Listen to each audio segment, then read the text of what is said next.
देख सकते हो ये आगे का टायर कितना ख़राब है। इसको भी खोलेंगे, यहाँ से निकाल के इसको पहले खोल रहा है। इसको खोल के इसके बाद नया देख लो टायर यहाँ पे ले चुके हैं। स्टेपनी ने न्यू टायर है।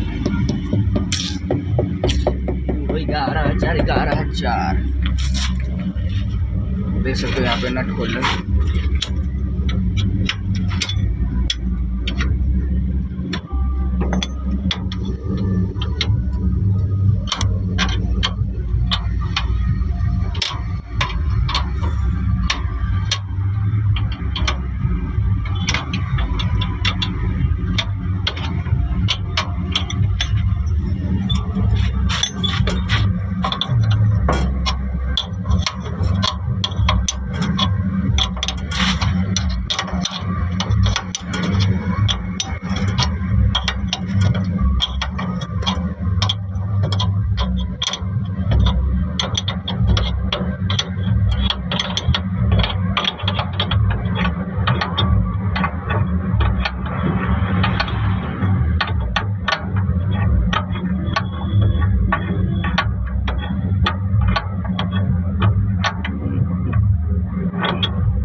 स्टेपनी को खोल के लगाने में नया टायर है। स्टेपनी था उसको आगे में उड़ जाएगा, वजन ज़्यादा पड़ेगा, लोडिंग होगा तो उड़ जाएगा। बहुत 50-60 किलोमीटर ले जाने के लिए जैसे रात को पंचर हो जाता है तो लगाया जाता है।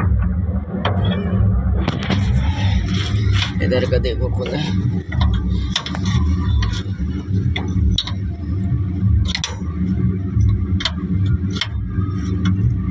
हट देख सकते यहाँ पर कुत्ता भी आ चुका है खोलने के लिए मेरे संग।